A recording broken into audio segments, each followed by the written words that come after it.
Good afternoon, Truth Tour participants. Thank you for having me here with you. My name is Jonathan. I'm a friend of Jack, and I couldn't be on the tour this year because I'm in Kentucky helping my family, but Jack has graciously allowed me to address you, and hopefully I have something to say that might inspire you and give you some hope and some encouragement as you slog it out there on the dusty streets. You're doing a wonderful job. I am one of 24 people currently being prosecuted by the federal government for violating the FACE Act, the Freedom of Access to Clinic Entrances Act. Most of you probably know what that is, but if you don't, it is a pro-abortion law that was put into place in 1994 by President Clinton to break up the pro-life rescue movement. The rescue movement was a period when a lot of anti-abortion people were locking arms outside of abortion clinics, preventing people from actually going inside and hurting, killing their babies. It was completely peaceful, but it was also very effective. It saved a lot of lives, and it was causing a lot of consternation to the abortion industry. And so they appealed to the federal government, who was always happy to do their bidding, and they put this FACE Act into place. And it makes it a felony. It makes it a serious misdemeanor, and then it makes it a felony on repeat charges to prevent people from entering abortion clinics. And that basically broke up the rescue movement for a long time. Almost nobody rescued for decades because the risk was just considered too high. But then in 2017, a few people got together and decided maybe it was time to test the waters again. Maybe it was time to push back at last. And they started doing what was called Red Rose Rescue at first. Red Rose Rescue is when you enter an abortion clinic and you don't break face, you don't prevent somebody physically from killing their kid, but you do counsel them on the inside, often giving red roses to the mothers. This is considered trespassing, and it's illegal in the eyes of the law, but it does save babies, and it was noble. However, quite recently, some folks in various parts of the nation, some pro-life people, decided to go even further, or at least that's what's alleged. And the government is now prosecuting, like I said, 24 individuals for physically, though peacefully, preventing people from accessing reproductive health care. We'll see what happens there. Many people, I would say, have done a lot more of this than me. Among them, Joan Andrews Bell, who's there with you right now. My friend Lauren Handy from D.C., Monica Miller from Michigan is another, big-time rescuer out there. Also Laura Geis from New York, and a Franciscan friar named Fidelis Mashinsky up in New York, who currently is the only person serving a prison sentence for rescue. He's serving 6 months. I have done relatively little. In fact, at the incident that we're being charged with having broken face, I was just a cameraman. I didn't actually rescue. I'm being brought in on conspiracy charges because, the government really wants to break this movement up. The Department of Justice has added a second charge, in addition to FACE, to our indictments, something called conspiracy against rights. And it bumps the possible prison sentences up from like 1 or 2 years to 11 years. I don't think we'll get 11 years, but they're certainly trying to force that in the eyes of the judge and to scare us to death. But we won't be scared. I should tell you that after the incident for which we're being prosecuted in 2020, we didn't hear anything. Nothing for almost a year and a half. And then in March 30th of 2022, my door was broken in by the FBI. Everybody in my house was handcuffed. They came in with their guns and they arrested me and they took me away to the FBI headquarters in Washington and held me for 10 hours until finally a few days later I received my indictment paperwork and figured out what was going on. Such is the nature of our government today. Our legal teams have put forward various defenses to dismiss these counts because they're bogus. The Dobbs versus Jackson decision has basically removed any justification for abortion in the Constitution. And yet so far our judge has rejected all those motions, and it's possible she seems to think that there still is a justification for abortion in the Constitution. She's gone to the press and said that maybe it could be found in the 13th Amendment, which, if you don't know, is the amendment that ended slavery. So some people apparently think that pregnancy is a form of slavery.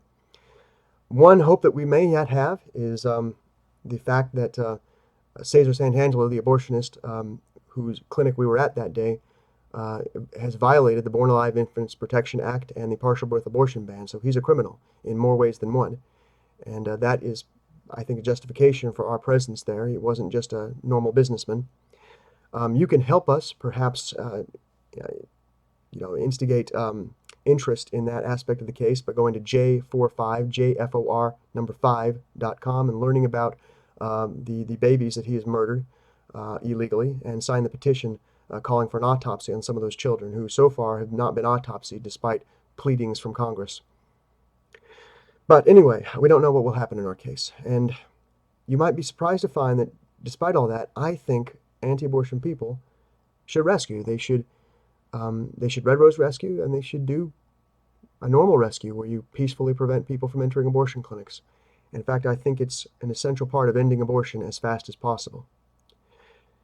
I know this is a hard pill to swallow, a hard thing to hear, considering what's happening to me and others. But, rescue has always had big critics from within inside the pro-life movement. I've never seen so much criticism of a method, except for the use of graphic images. That got a lot of heat. But rescue has taken a lot of crap from a lot of people, unjustifiably, I would say.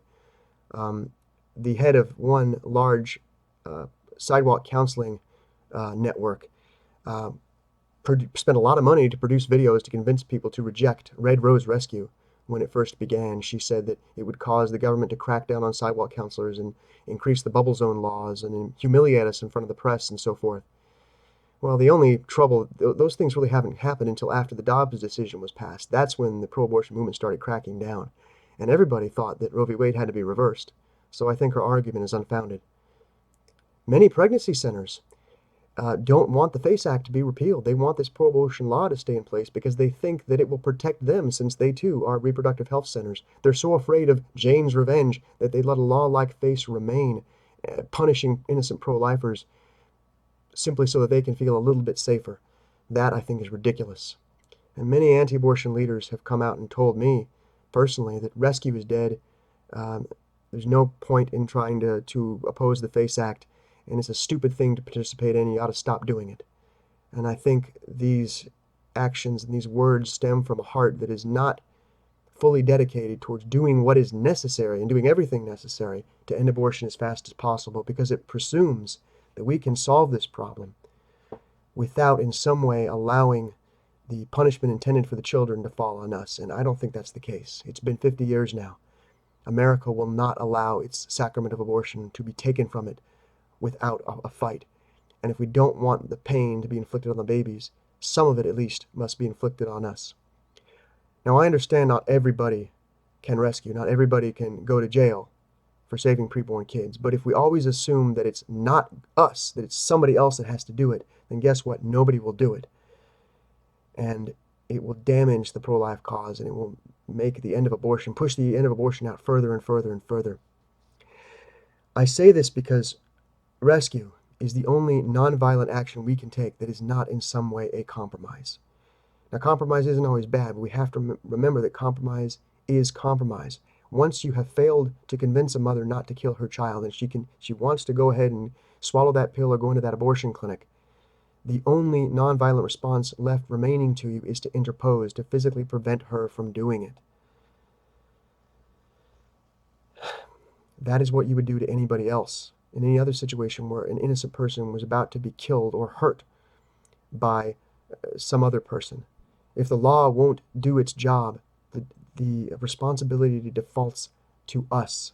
And our unwillingness to do this is one reason why I think the world doesn't take us seriously, doesn't think that we really believe what we say we believe, that the preborn are human beings and just as valuable as us, and why it has been so hard to convince them that abortion should be abolished. If we don't seem to care as much as we would if they were actual people, then why should the rest of the country care? Again, not everybody can rescue, but if everybody of us assumes that nobody will, that it's not them, it's not on them, then nobody will, and this problem will continue. The most fundamental response to the imminent death of an innocent person is not to just continue pleading from a distance. It's not to start a political campaign. It's not to create a hotline where people who want to kill their victims can call the hotline and somehow be talked out of it and receive free resources to maybe make their lives easier.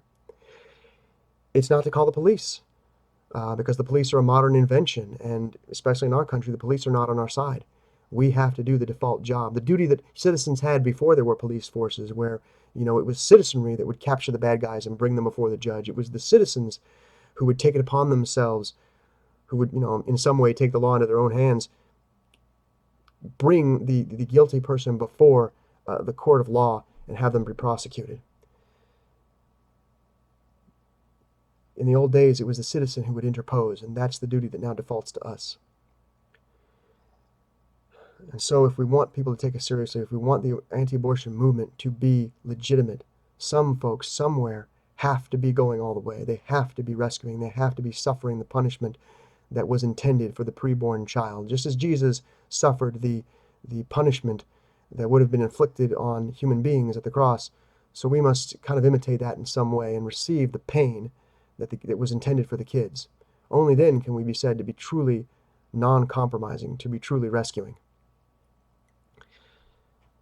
And when in a country where abortion is tolerated, disobedience is necessary. Rescue means disobedience. It means disobedience at the political level, with local and county government disobeying wicked state governments, such as what's happening in Maryland or what should happen in Maryland.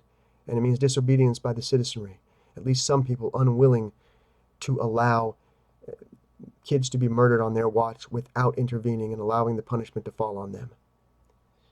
Rescue is the center around which the anti-abortion movement needs to circle around, the center around which it needs to hold. It is a lot more difficult to blow off your duty to preborn kids if someone someone of flesh and bone, a born person, is suffering on behalf of the preborn kids, if someone like that is locked away. And I think the fact that the act of rescue is so legitimate and so virtuous and so pure, even if the people participating in it aren't virtuous and pure and completely. But it's because the action is so good that many pro-lifers oppose it. It makes them uncomfortable because it shows them where their duty really lies, where the center of our movement ought to be. And so as you go about the Truth Tour today, I want you to be proud of what you're doing, waking up America and stirring them up to reject abortion. But I want you to remember that the center of our movement always ought to be where we stand in the gap on behalf of the victim, and we suffer what they would otherwise suffer, or at least some portion of what they would have suffered. And we show that they really matter. And nobody should just assume that rescue is not for them. It should be the default. And only because we're sure that we can do more good outside jail than inside, and sure that we can do more good by not rescuing than by rescuing, then we have a reason not to do it. We have to treat the preborn kids like genuine human beings. And I think I've found a more genuine way to do that. Let us all consider what our duty before God is and before these children. I wish you success in what you do today. Please take my words in consideration. Please go to smashtheface.life to help us repeal the FACE Act. Please go to redroserescue.com to learn about Red Rose Rescue. And please go to my website, GetSeriousChurch.com, to understand why I'm so zealous about being sincere in our efforts to end abortion and what that means for us. Thank you. God bless you all. Keep me in mind and keep all the rescuers in mind as we go through this debacle. God bless.